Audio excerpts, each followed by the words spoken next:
دي المفاجأة اللي انا كنت بوعدكم اللي انا هعملها. يا ريت تستنونا لحد اخر الفيديو عشان هقول لكم يعني ايه فلل. قبل ما نبدأ الفيديو الاشتراك في القناة وتفعيل زر الجرس ودعمنا بلايك وكومنت عشان يوصلكم كل ما. السلام عليكم ورحمة الله وبركاته. قبل ما اتكلم في الفيديو صلاة على سيدنا محمد صلى الله عليه وسلم. لو انتوا شفتوا الفيديو في الاول خالص هتلاقوا ان المفاجأة هي العصافير الفلل. العصافير الفلل دي يعني في ناس كتير بتبيعهم وفي ناس كتير بتبيعهم بأسعار كبيرة قوي ويقولوا لك دي فلل جامدة قوي، وفي ناس تانية بتبيعوا بأسعار صغيرة قوي تقول دي فلل أي كلام.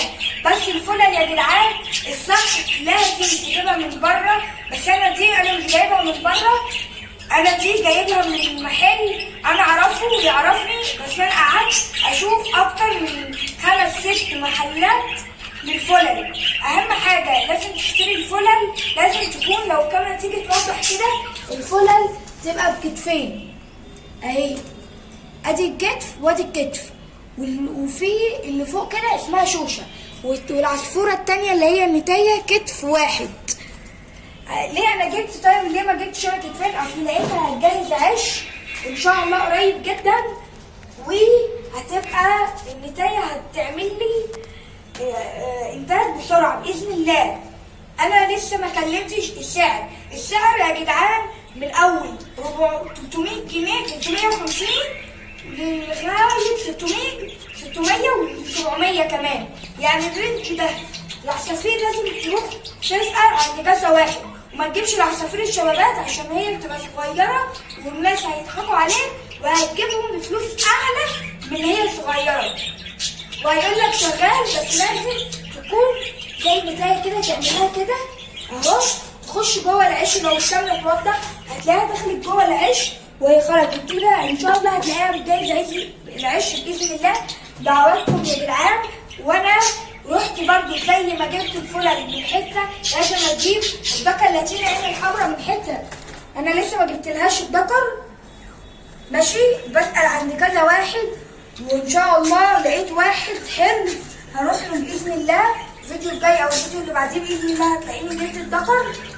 وفي ناس قالت لي في الفيديو اللي فات يعني ايه الدكر اللي انت عادي هو انت ليه يعني زعلان على الدكر؟ الدكر ده يا جدعان ست الله يرحمها هي اللي جابتهولي وهي اللي جابت لي الجوز ده، بس كانوا دكرين الراجل ضحك عليها واداني دكرين، بس انا غيرت الدكر وجبت لي النتايه اللاتيني الالبينو عين حمراء. ان شاء الله هجيب اللاتيني. الدكر ده يا جدعان كان متعود معايا وهو من صغير قوي، يعني كان شبابات، كان متعود عليا، كنت بحط له الخيار لما الناس كانت بتشوف كنت اعملها له كده. الخيار كان هو بيجي لي الخيار، بس الحمد لله الدكر ده انا والله كنت بحبه قوي قوي قوي. وهنا العصافير بتصرالي هنا اهو لو الكاميرا توضح اهي، ده الدكر اهو ودي النتايه، وهنا الشبابات 3 شبابات اللي احنا قطفناهم من الجوز ده ماشي. وهنا الفلل اهي ده الدكر. طب الفلل ده يعني ايه فلل؟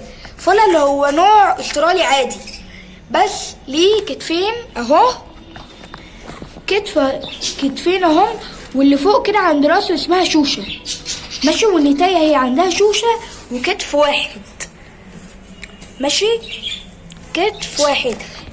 يعني ان شاء الله ربنا يبارك لي فيهم باذن الله ويبعد عنهم شرهم ويديني خيرهم باذن الله ان شاء الله يا جدعان. في ناس قالت لي احنا عايزين صوت تحفيز البادج للتزاوج، انا باذن الله بعمل الفيديو ماشي، وهينزل الفيديو الجاي باذن الله، ودعواتكم معانا ماشي. وهو ده مضمون الفيديو اللي انا كنت بكلمكم فيه. وقبل ما انهي الفيديو الاشتراك في القناه وتفعيل زر الجرس ولايك، ويا ريت تعليقات كتير، وزر الجرس ده لازم تعملوه عشان يجيلكم اشعار او رساله لكل فيديو جديد انا هعملها لكم. وقبل ما انهي الفيديو السلام عليكم ورحمه الله وبركاته.